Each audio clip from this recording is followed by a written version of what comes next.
Assalamualaikum warahmatullahi wabarakatuh. Halo para sederek, monggo Pinara, podcast inspiratif bersama Kanwil Perbendaharaan Yogyakarta. Pinara nantinya akan mengudara, membawakan isu-isu yang terkini dan pastinya bermanfaat bagi para sederek semua terkait dengan Kanwil Perbendaharaan Daerah Istimewa Yogyakarta.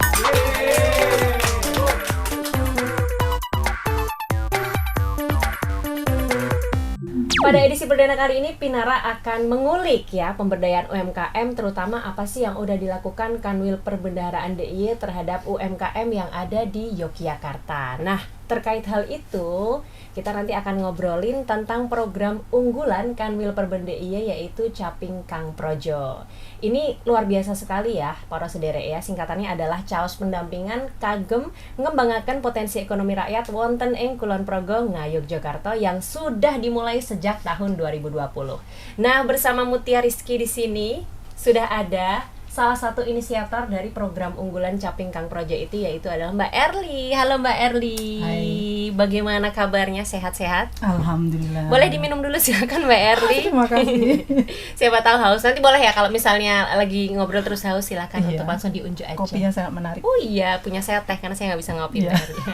Baik, para sederek, jadi kita akan ngobrolin tentang Caping Kang Projo ini bersama Mbak Erly selaku salah satu inisiator dari program unggulan ini. Tapi prestasi Mbak Erly itu bukan hanya itu saja.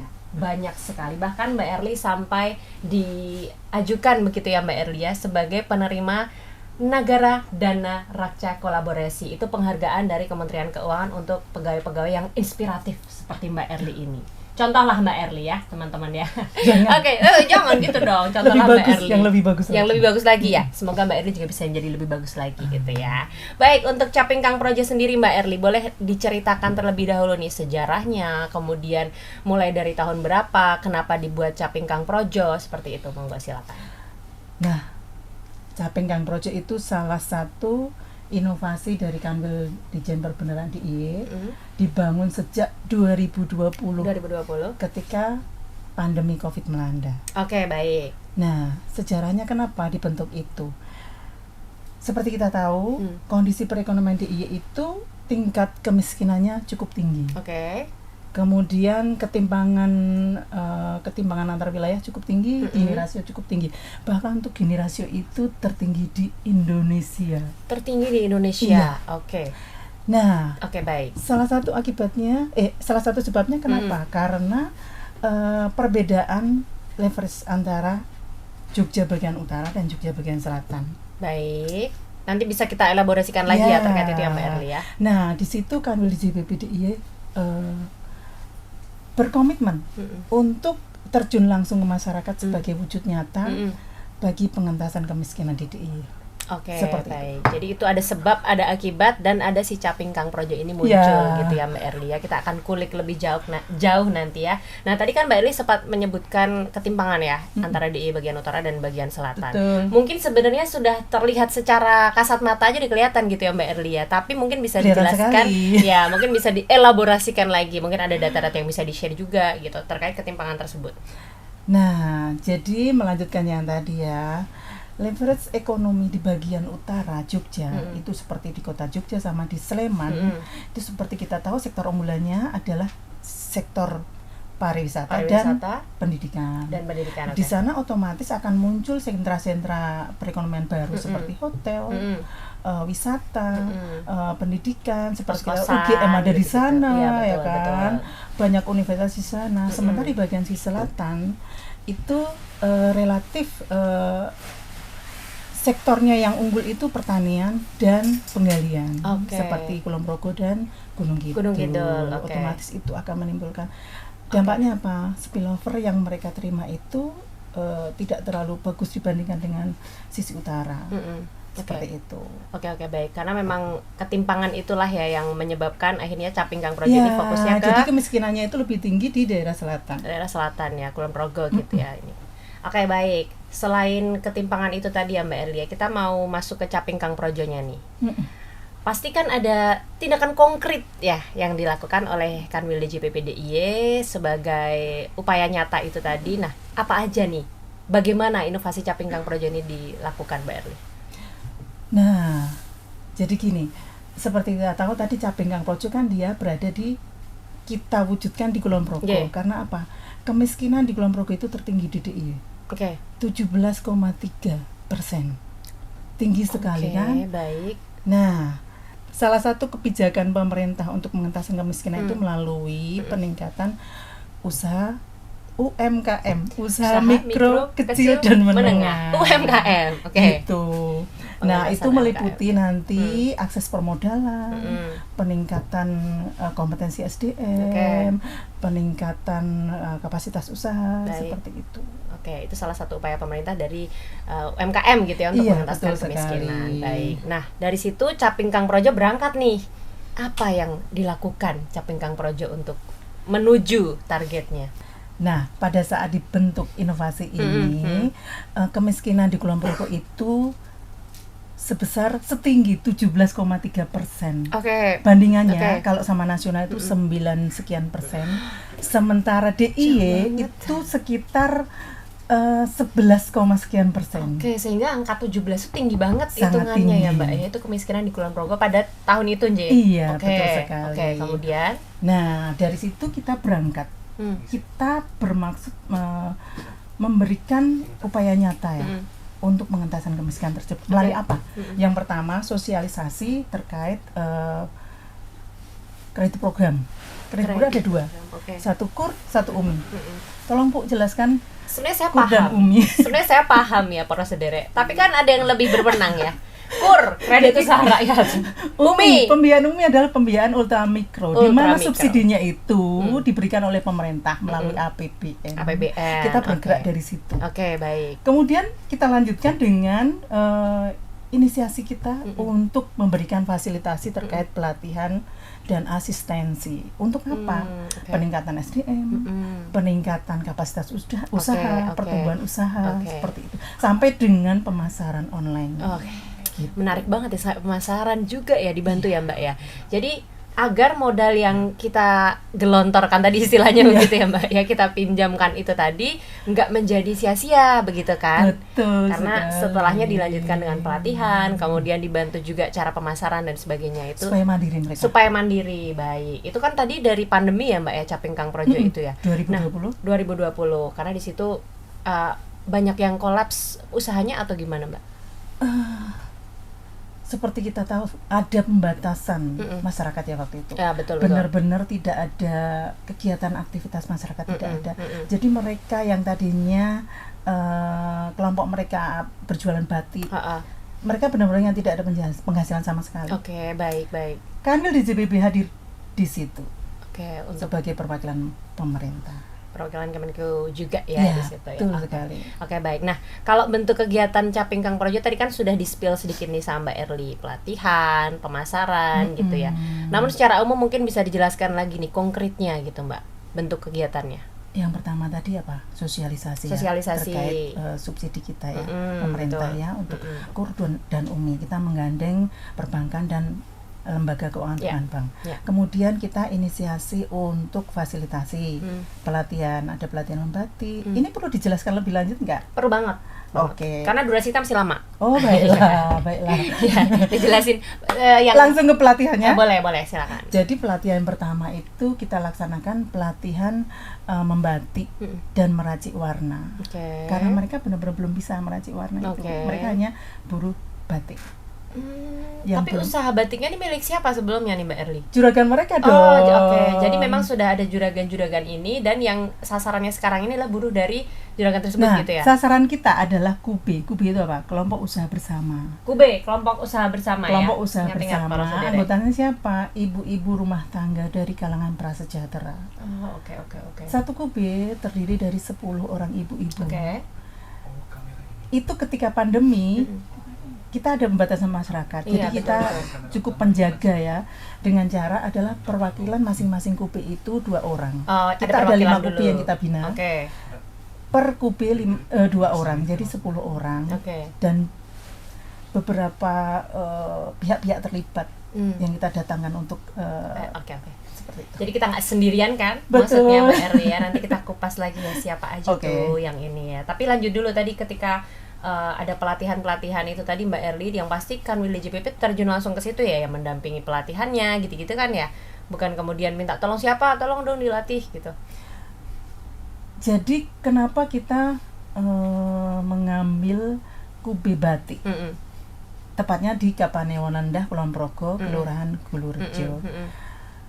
Sebelumnya kami berkomunikasi dulu dengan Dinas Sosial. Oke. Jadi sebelumnya sudah kolaborasi dengan Dinas Sosial dulu. Mana nih yang butuh paling darurat kita bantu seperti itu. Kebetulan di daerah Kulon Progo itu, di Kapanewonendah itu adalah sentra batik. Oh, baik. Sentra batik mereka banyak banget ya, usaha-usaha batik di situ, UMKM batik seperti itu.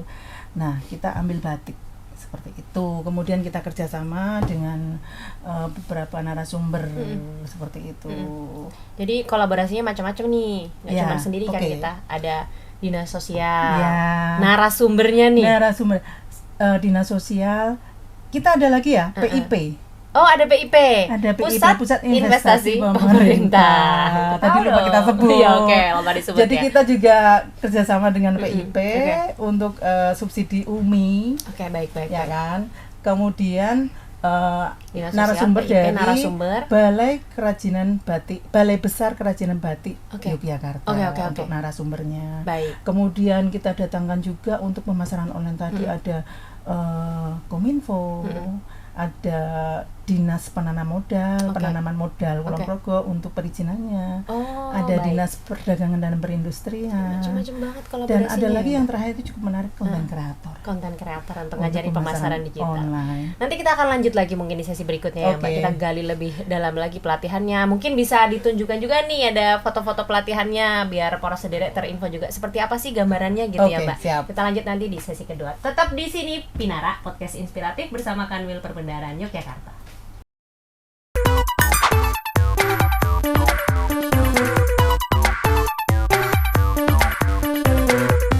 Balik lagi di Pinara Podcast Inspiratif bersama Kanwil Perbendaharaan Yogyakarta. Terima kasih ya. Kita lanjut Mbak Erli ya. Tadi kan udah ngobrolin tentang kolaborasi dengan siapa aja nih. Nah, tadi Mbak Erli sempat nyebut PIP, Pusat Investasi Pemerintah. Itu menarik banget sih Mbak Erli karena kita nggak cuma sendirian kolaborasi dengan PIP. Nah, kalau PIP sendiri boleh dijelaskan lagi nih masuknya di mana nih untuk Caping Kang Projo? Nah, PIP itu masuknya dari subsidi UMI, pembiayaan UMI. Pembiayaan UMI-nya, ultra mikro. Iya, dan tentu saja itu membantu untuk akses permodalan. Baik. Jadi sebelumnya para ibu-ibu kube ini adalah penambang pasir dan buruh pembatik. Sebentar. Jadi memang mix ya Mbak Erli ya, bukan hanya dari profesi buruh batik saja, tapi juga penambang pasir. Iya, mereka serabutan. Siap. Mereka dari kalangan prasejahtera di pinggiran Sungai Progo. Jadi mereka berawal dari buruh pembatik dan buruh penambang pasir. Jangan dipikir bahwa itu tuh mereka pintar membatik. Tidak, mereka hanya bisa kemampuan tertentu saja.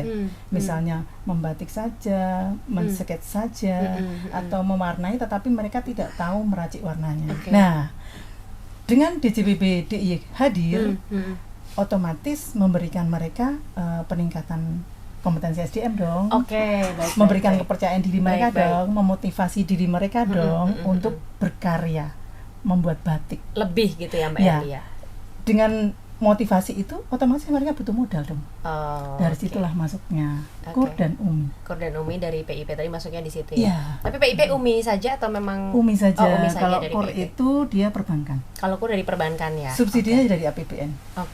Jadi memang sebenarnya yang namanya rasa kepedeannya gitu ya Mbak Erli ya. Penting itu. Benar. Penting karena kan mereka sekali. jadi yakin nih, aku bisa nih kayaknya nih. Apalagi mereka gitu. posisi terpuruk loh. Posisinya posisi terpuruk, tidak punya kemampuan, mereka mau penghasilan apa? Betul. Makanya di sini kita masuk membekali dengan kemampuan. Betul sekali. Selain permodalan gitu ya. Nah, DJPB hadir di situ. Nah, untuk kemampuannya sendiri nih Mbak Erli, kan tadi Mbak Erli juga sempat sebutkan pelatihan. Itu boleh dirinci lagi dong Mbak Erli, pelatihannya apa aja, kemudian bentuknya seperti apa sih? Apakah cuman duduk dengerin ataukah memang ada langsung bikin segala macam? Kita praktek dong. Praktek ya. Baik, itu dengan teori sedikit. Yang pertama adalah urut ya dari awal ya. Boleh. Sekitar bulan Juli ya. Juli 2020. Kita masuk melalui pelatihan membatik dan meracik warna. Itu dua hal yang berbeda ya. Membatik itu melatih ininya, step-stepnya apa sih? Kita praktek langsung di situ. Oke. Kemudian kita meracik warna. Warna ini diracik dengan ini, hasilnya seperti apa? Warna apa? Baik. Seperti itu. Itu yang pertama. Oke, karena sebelumnya mereka cuma bisa langsung langsung warna aja, nggak bisa ngeraciknya betul gitu. sekali. Itu tuh di-keep oleh juragan-juragannya kan. Gitu. Oke, lanjut. Oke. Yang kedua adalah pelatihan membatik dengan pewarna alam. Oke. Jadi agar itu lebih eco-friendly ya. Eco-friendly. Nah, untuk yang warna yang sintetis tadi, untuk yang pertama kali kita pelatihan, itu kita imbangi dengan pelatihan mengolah limbah supaya tidak mencemari lingkungan. Baik. Oke, sesudah kita rasa mereka cukup percaya diri ya dengan kemampuan mereka, kompetensinya SDM sudah meningkat, Nambah. masuklah kita pelatihan pemasaran secara online. Oke, ini seluruh pelatihan ini kejadiannya berapa lama nih Mbak? Maksudnya timelinenya tuh apakah bulanan ataukah instan nih kayak 2 hari selesai langsung jago gitu? Itu kita berawal dari 2020 ya. Oke. 2020 kita ada beberapa pelatihan, tapi di sela-selanya kita tetap memonef mereka ya. Memonitoring mereka, dan mengevaluasi mereka, gimana sampai di mana. Kita fasilitasi dengan narasumber tadi dari Balai Kerajinan Batik. Agak panjang ini ngomongnya. Balai Besar Kerajinan Batik ya. Balai Batik gitu ya mungkin kita pendeknya sudah biar nggak susah. Oke. Itu monef dari mereka. Nah, 2020, 2021 kita masuk pemasaran online. Oke. Pemasaran online ini cukup menarik ya, karena pada saat pandemi itu mereka tidak bisa memasarkan secara face to face. Bener juga, kan batasin semua ya Mbak ya. Disitulah kita hadir, memfasilitasi mereka, memintarkan, mencerdaskan mereka. Dengan terutama cara terkait apa? ini ya, terkait ini. Kita datangkan untuk perizinan itu ada dinas penanaman modal. Kemudian ada dinas. Tadi belum kesebut nih kayaknya dinas penanaman modal. Sudah, Oh, Bu. udah. Lupa saya, maaf. Lanjut. Dinas penanaman modal, ada dinas perdagangan dan perindustrian, ada dinas sosial tentu saja ya. Udah. Terus kemudian ada Kominfo. Semuanya untuk fasilitasi mereka supaya mereka lebih tough ya, untuk berdiri gitu. Nah, yang terakhir adalah yang cukup menarik, kita datangkan konten kreator. Supaya mereka bisa masuk ke marketplace. Oke. Jadi pemasaran digitalnya tuh dibekali juga dengan cara masarin produk kamu nih, biar istilahnya Shopee, biar kelihatan gitu kan ya Mbak Erlia produknya ya. Itu. Oke. Tadi kan aku nanya sequence-nya nih Mbak, itu selama berapa lama tuh? Jadi ada kesinambungan sampai dengan saat ini pun. Kita masih concern loh. Masih concern ya. Hanya mungkin wadahnya lebih luas lagi seperti itu. Tetapi mereka tetap dari binaan kita. Pelatihannya emang menarik banget ya Mbak Erlia. Jadi praktek langsung seperti yang bisa kita lihat di layar belakang kita ini. Boleh dijelaskan dikit mungkin Mbak Erli? Baik. Nah, ini hari pertama ketika pelatihan membatik dan meracik warna. Mereka ada teori sedikit ya, tetapi kita langsung praktek. Jadi ini kita sudah mulai praktek meracik warna. Kalau orang awam nggak tahu loh kayak gini nih apa. Iya, aku nggak tahu. Nggak tahu. Harus ada ilmunya Kak itu harus Kak ada ya. Ilmunya, harus ada ilmunya. Jadi ini mohon maaf ibu-ibu yang berseragam hijau ini adalah pesertanya gitu kan Mbak Erli? Ini Kube ya, kelompok usaha bersama. Kemudian Bapak yang baju putih ini beliau narsumnya. Beliau adalah Bapak yang pakai topi di belakang. Dan Bapak yang pakai topi di belakang dari Balai Batik tadi ya. Betul sekali. Dan ini adalah praktek meracik warna. Ada gambar lagi nggak ya Kak? Bisa ditampilin. Yang pasti seluruh propertinya ini dari Balai Batik juga ya Mbak Erli ya? Bu, tolong itu di highlight yang jilbab kuning itu siapa? Sebentar. Hilang tadi jilbab kuning tuh, hapus aja itu, hapus. Jejak digital itu Bu. Nah ini. Ini. Aku tadi nanya apa Mbak? Lupa. Properti. Difasilitasi oleh siapa gitu aku tadi nanya.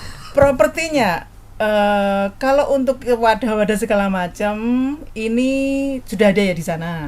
Di salah satu kubenya mereka udah punya. Mereka udah punya. Ya. Namun untuk perlengkapannya seperti kainnya, malam itu yang untuk batiknya ya, tahu yang dong. kita panasin tahu ya? Tahu dong. Oh, baik, di SMP pernah. Oh iya. Untung masih inget. Bagus. Malam untuk membatik. Itu kita fasilitasi. Seperti itu untuk prakteknya. Oke. Pewarna sintetisnya kita fasilitasi. Siap. Ini yang pelatihan meracik warna. Ada gambar lain lagi mungkin Mbak Erli? Ada pelatihan yang berseragam biru ya Kak, tolong Kak. Nah, ini pelatihan membatik dengan pewarna alam. Lihat warnanya soft ini sekali kan dia warnanya. Pastel-pastel gitu ya. Iya, Mbak, ya? warnanya itu kayak lumut-lumut, coklat-coklat gimana Oke. karena dia bahannya Cewek bumi banget soalnya ini. iya. Oke. Karena Kayak siapa bahannya itu? memang Anda. Karena bahannya memang earthy banget ya, dari alam ya. Dia bahannya dari kulit-kulit Melinjo. tolong Bu, itu mau nyayur ya. Enggak serius beneran kulit apa? Kulit pohon. Oh, kulit pohon. Kulit kayu, Kulit kayu. satu atau dari biji-bijian. melinjo, Jadi kan? hasilnya seperti itu, tolong ya. Melinjo terus. Melinjo untuk nyayur lodeh. Aduh, nyair lo deh baik. Dari kulit kayu, kemudian dari biji-bijian. Ada gambar ya. lagi deh kayaknya yang Banyak, udah banyak. kelihatan yang shal-shal itu Kak sebelah sana tuh, Banyak Kak. kita sediakan. Nah, ini warna-warnanya cantik udah soft-soft banget. banget. Iya. Tapi ini masih ada beberapa proses ya, Kak. Masih ada beberapa step lagi. Ada beberapa proses. Jadi ini belum selesai, belum well done dia. Belum well dan masih congratulations. Iya. Kenapa sih? Medium rare. Kenapa sih kita nih? Oke. Oh iya, untuk hasil dari pelatihan ini sendiri Mbak Erli, apakah kemudian diperjualbelikan juga atau Oh, iya ini langsung diperjualbelikan ini? Oh, ini hasil dari pelatihan. Belum. Salah nanya. Gini, yang udah jadi itu terutama ya ini warna alam nih. Ini kan ada beberapa ya kita kasih bahan-bahan untuk bikin itu. Oke. Ketika udah jadi itu justru peminatnya banyak loh. Saya Oke. pun juga tertarik sekali waktu itu. Oh, jadi Mbak Warnanya Erli- tuh cantik sekali, Kak. Terima kasih. Iya, sama-sama. Warnanya jadinya bagus banget ya Mbak ya. Bagus memang. banget. Beda sama pewarna sintetis. Untuk gitu ya. orang-orang dengan segmen dia menyukai warna-warna alam, nah Atun gitu cocok ya. eco-friendly sekali. Oke, ini Lanjut, yang Kak, yang mana, Kak, pelatihan kita? Eko. Lanjut. Oke, mungkin ada gambar yang bisa ditunjukkan lagi atau sudah Nah, ini, Mbak? sustainable apa itu? Oke. Sustainable ya, Keberlangsungan kita dalam membina mereka salah satunya melalui kita fasilitasi untuk pameran. Wah, nanti. Oh, nanti ya? Ini belum Nanti ya? kita akan jelaskan Itu sampai nih yang di mana pameran ya nih ini? karena kita Aduh. udah berada Kajian. di ujung waktu sesi sekarang ya. Kita akan lanjut di sesi berikutnya nanti ya Mbak Erli ya. Kita akan Baik. ada pesan-pesan berikut ini dulu ya. Tetap di Pinara Podcast Inspiratif bersama Kanwil Perbendaharaan Yogyakarta.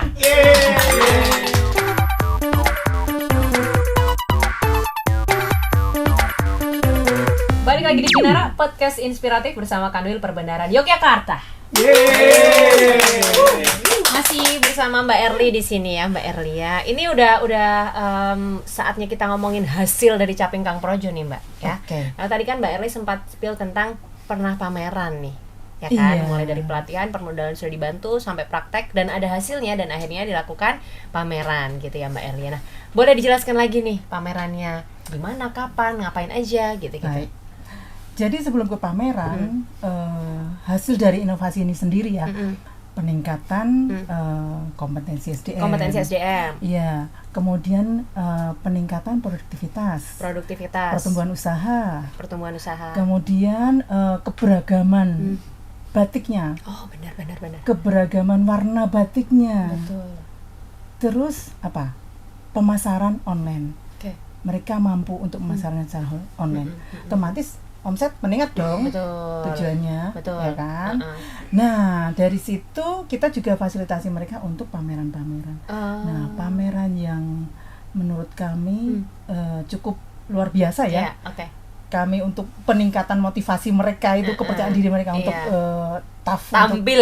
Iya, itu adalah mereka turut dalam kegiatan G20. G20 kemarin itu yang tingkat Iya. internasional itu. Coba Kak dibaca itu apa itu panjangnya itu. Harus saya baca banget nih. Boleh dong tepuk tangan dulu dong. Luar biasa loh G20 ini ya. dong, bulan Juli tahun 2022. Tahun 2022. Nah, jadi mereka kita fasilitasi untuk live batik. Tujuannya apa?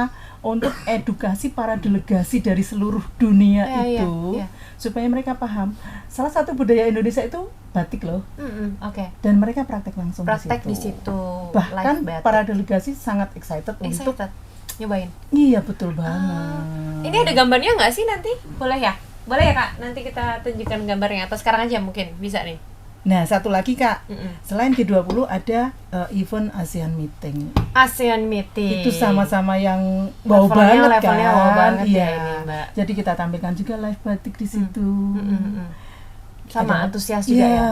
Para sangat excited, ini. bagus banget. Keren banget, dari sebuah caping Kang Projo yang tadinya di istilahnya kayak terpuruk gitu kan ya Iya, Mbak ya, oh. pas pandemi itu udah sampai di level itu Level gitu. internasional loh. Level internasional, betapa Nggak mereka pasti main-main loh. udah self esteemnya naik banget ya Mbak Erlia Iya, kalau betul kayak gitu ya. banget. Untuk pemasaran digitalnya tadi mereka udah jalan terus ya Mbak berarti itu ya. Jalan dong. Oke. Dan mereka memasarkannya nggak cuma di Jawa loh. Oke. Bahkan sampai ke Sumatera. Iya dong. Sampai ke Udah sampai seluruh Papua. Indonesia iya, ya. betul. Seperti Luar itu. biasa banget ya. Kube tadi ya, kelompok usaha bersama tadi bisa pameran di G20 dan juga ASEAN Meeting yang gambarnya bisa kita lihat di sini sepertinya ya Mbak Erlia. Udah ditampilkan. Ini yang di G20 ya Mbak Erlia. Iya, betul sekali. Lokasinya di Yogyakarta, Di Hotel Tentrem. di Hotel Tentrem. Ini salah satu delegasi dari luar negeri. Dari Yang Swedia kalau nggak dari salah Swedia ya. sedang Iya. ikut mencoba gitu ya. Mm-mm. Mencoba membatik. Kemudian Ini juga binaan kita. Binaan Jadi nggak juga. cuma batik saja yang kita angkut ke sini oke. ya. Ada craft, ada macam-macam. di Oke, sini. baik. Berarti ini salah satu UMKM binaan Kanwil Perben juga ya, Iya, Perben betul Jogja sekali. juga ya. Nah, ini Heeh. lihat betapa antusiasnya mereka Iya itu banget. excited banget betul, loh. Betul, betul. Yang mereka di sela-sela istirahat rapat-rapat meeting-meeting Iya, penting dengan meeting-meeting seluruh penting. dunia itu Mm-mm. mereka Menyempatkan diri ke sini untuk iya nyobain. betul sekali. Mungkin jadi sarana untuk healing juga ya, Mbak Betul ya. banget. Batik itu. Dan ini hal-hal baru loh Hal buat baru mereka buat itu mereka. Oke. langsung praktek membatik ya Oke, kan. luar biasa. Oke, tadi Mbak Erli sebutkan selain di G20 juga sempat pameran di ASEAN ASEAN Meeting. Meeting, Ini dengan Bapak Kakadwil kita ya. Pak Agung Dan Yulianta. ada lagi jilbab kuning ini ya. Ya, siapa dia? Tapi ini pesertanya sama ya Mbak Erli ya? Berarti Beda, Kak. oh beda. Iya, Kak, Berarti beda, nggak Kak. cuman itu aja. Kalau tapi dibaca luas ya. panjangnya mungkin Ha-ha. nanti akan tahu itu. Oke. Oke, enggak maksud saya peserta kubenya. Oh iya, Sama. sama. Masih binaan kita, Mohon Kak. maaf, salah tanya Iya, saya. iya, Oh, saya- ini berarti saya salah jawab, kubenya berbeda ya Mbak Erli ya? Ini sama binaan ya kubenya. kita juga ini yang binaan ikut kita. pameran, Oke. yang craft. Oke. Menarik banget nih Mbak Erli. Tapi memang benar-benar luar biasa ya. Tadi dari yang masyarakat prasejahtera ibaratnya gitu, Mm-mm. terus terhantam pandemi, Iya. kemudian pekerjaannya juga kolaps segala macam, bisa sampai ke level ini. Iya, jadi istilahnya hasil dari inovasi kita itu ada wujud nyatanya loh. Betul, betul. Dari masyarakat prasejahtera menjadi naik kelas. Jadi ada beberapa indikator. Oke, indikator. Kenapa kita bisa klaim mereka naik kelas nih? Satu, mereka udah bisa membukukan sederhana Oke. untuk penjualan mereka. Mm-mm. Udah memisahkan antara penjualan mereka, penjualan batik mereka dengan kehidupan sehari-hari Dengan mereka. uang pribadinya Iya, gitu ya Mbak mereka Erli. udah melakukan bayar dengan cashless, dengan transfer, Luar dengan biasa. QRIS, Oke, seperti oke. itu. Kemudian kita sudah fasilitasi untuk expo-expo, Oh, baik. pameran. Jadi expo. kalau pameran-pameran gitu kita libatkan ya Iya dong. mereka ini. Oke. Ketika segmen yang kita targetkan itu pas, ya kita tarik mereka. Tarik. Seperti Oke. itu. Oke. Kemudian masih banyak lagi loh itu dampak Benar. multiplier efeknya. Multiplayer effect-nya. Tadi kan baru dampak langsung kepada Iya, target lah ya iya. istilahnya nih Mbak Erli. Ada dampak yang tidak langsungnya gitu. Tadi kan si Kube ini mereka kan tergabung dalam paguyuban Sekar Canding ya. Mbak? Sekar Canding. Nah, salah satu anggota Kube itu mereka udah pede dong membuat brand sendiri namanya Oke. Batik Mahendra. Luar biasa, tepuk tangan dong. Udah pede Dan bikin brand sendiri si loh. Mbak ini mengorganizer sekitar 20 karyawan. Karyawan? Iya. 20 karyawan. Iya, Luar dari biasa. yang dia tadinya masyarakat prasejahtera, mereka sudah mengorganizer tetangga-tetangganya. Ngajakin tetangganya, Iya. otomatis Dan bermanfaat bikin brand ya. sendiri, keren Bikin banget brand kan. sendiri keren banget sih itu Mbak. Batik Mahendra ya Mbak ya, Iya, itu Batik salah satu Mahendra. contoh yang kelihatan banget ya. Betul sekali. Apresiasi juga udah kita dapat loh. Maksudnya ini bentuk pengakuan ya Iya betul. dari pemerintah daerah, dari Bupati Kulon Progo memberikan apresiasi kepada kami di CBBDI Oke. terkait inovasi untuk Capingan pemberdayaan project. masyarakat ini.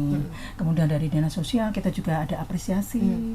Kemudian dari pihak instansi vertikal kita, Oke. Sedijen sudah Oh, memberikan iya, apresiasi Oke, juga oke. seperti itu. Oke, luar biasa. Tepuk tangan sekali lagi lah kita buat Caping Kang Projo ini. Tapi Tapi kalau mau ngomongin kelanjutannya nih Mbak, karena kan ini tidak mungkin hanya berhenti di sini saja ya ibaratnya, atau malah sudah ada nih kelanjutan lain dari Caping Kang Projo ini sendiri, dan mungkin harapan dari Mbak Erli juga. Jadi yang awal mula kita membentuk inovasi Caping Kang Projo ini kan belum ada aturan terkait untuk pemberdayaan UMKM. Kita tumbuh dari mulai 2020 loh ini, belum ada payung hukum. Nggak ada payung hukum sama sekali. Belum ada, walaupun Which itu penting banget ya Mbak Erli ya untuk walaupun itu ngapa-ngapain. ada 3 core bisnis yang ada di situ, yang Terlibat di kita libatkan ke situ ya untuk core bisnisnya. Namun demikian kita terus berlanjut sampai dengan saat ini sudah ada payung hukum yang jelas dari Kementerian Keuangan. Ada KMK 396 terkait sinergi pemberdayaan UMKM se-Kemenkeu 1. Wih, keren banget. Sampai Kemudian KMK. dari Pak Dirjen Perbendaharaan juga sudah ada Perdirjen 112 juga. terkait petunjuk teknis gimana sih apa saja yang bisa dilakukan untuk memberdayakan UMKM. Jadi kita sekarang sudah ada payung hukum yang jelas. Tentunya udah ada guidance-nya ya. Ya, untuk kita gimana apa aja yang harus kita lakukan seperti itu. Jadi istilahnya nggak meraba-raba lagi Betul nih ya Mbak Erli ya. sekali. Dulu kan kita awal-awal ada inovasi ini pasti masih ini mau ngapain, mau masih, gimana gitu kan. Meraba-raba. Iya, Finally extra ya. effort banget kita Extra effort, untuk betul. melaksanakan itu. Apalagi Sekarang pas sudah masa ada pandemi itu ya Mbak Erli ya. betul sekali. Sekarang udah ada payung hukum. Udah ada payung hukum dan Guidance. bahkan disinergikan dalam lingkup Kementerian Keuangan Keuangan. 1, Kemenkeu Kemenkeu 1 1. seperti itu. Luar biasa. Jadi ketika ada Keren. ada apa binaan segala macam kita libatkan seluruh Kemenkeu 1 di samping yang untuk kita binaan kita sendiri di DJPP ya. Iya, iya. Kita juga Menggandeng. tergabung dalam Kemenkeu 1, misalnya ada pameran, ada misalnya BIMTEK e-katalog, BIMTEK ini, BIMTEK itu kita jadikan satu dalam forum Kemenkeu 1. Kemenkeu 1. Oke, keren banget. Nah, kalau Mbak Erli sendiri ada harapan-harapan ya nih untuk inovasi ini maupun next nih, kalau mau ada inovasi-inovasi lagi sebagai salah satu pegawai yang kayaknya penuh inovasi nih anaknya nih Mbak Erli nih. Aku harus menjawab apa? Apa, silakan diungkapkan saja, nggak ada di teks ini Mbak. Nggak ada. Wah, parah sekali ya. Ditohok langsung. Harapan gitu mungkin. Jadi gini, mungkin mindset saya pribadi ya, baik. bekerja adalah bentuk pertanggungjawaban kita dari apa yang kita peroleh dari Yang Maha Kuasa. Oke. Jadi ketika dulu memulai Caping Kang Projo, banyak banget dong tantangannya. Tantangannya luar biasa. Di samping kita bekerja untuk tusi kita ya, Betul. itu kan ekstrakurikuler tuh, Iya. yang Ibaratnya butuh waktu yang Ekstra banyak lagi. juga, ya betul. Butuh waktu yang banyak untuk menyelesaikan itu, dari merancang, membuat ide, melaksanakan kegiatannya, mempertanggungjawabkannya. Nggak mungkin loh kita nggak mempertanggungjawabkannya. Jadi butuh extra effort. Namun ketika kita mungkin kita ada waktunya kita drop, satu pesan dari pimpinan waktu itu ya, kalimatnya gini, tetap semangat menabur manfaat untuk masyarakat. Tetap semangat menabur manfaat untuk masyarakat. Bener nggak ya itu? Tolong dipastikan lagi. Apa kita perlu tanya lagi kepada pimpinan yang dahulu itu? Itu video yang terakhir apa tulisannya? Ada ya nanti ya videonya ya. Tetap semangat menebar manfaat untuk masyarakat. Iya benar-benar. Seperti Tapi itu. emang keren banget sih Mbak Erli. Dan tepat sasaran lah ya dengan tujuan kita hidup gitu kan Mbak Erli. Tujuan kita hidup kan maksudnya sebaik-baiknya orang adalah yang Paling bermanfaat. seperti itu.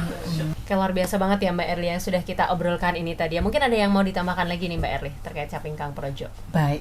Jadi selain kolaborasi dengan Kemenkeu 1, supaya pemberdayaan UMKM ini semakin masif ya, Oke. Kanwil di JPBD juga menjalin MOU, nota kesepahaman dengan Nota kesepahaman. pihak-pihak lain, misalnya Dinas Koperasi dan UKM DIY. Oke. Kemudian yang terakhir ada MOU dengan Civitas Akademika UPN, Oke.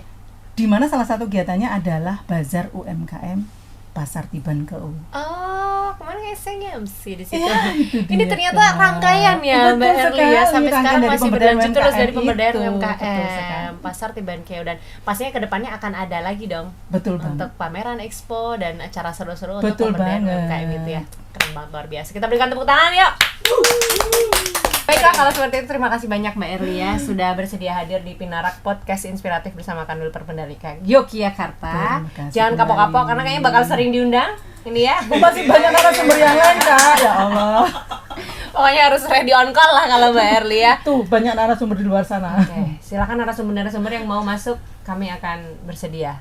Tetap dengan Mbak Erli. Kita seleksi dulu ya. Luar biasa ini Pinara nih ya.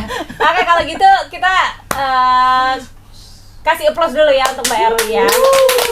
Terima kasih banyak Mbak Erli udah bersedia di sini. Pokoknya semoga nggak kapok dan pastinya informasi tadi menjadi insight ya, hasanah juga bagi para sederek semuanya. Kalau begitu, sampai jumpa di next Pinara podcast inspiratif bersama Kanwil Perbendaharaan Yogyakarta. Bye bye.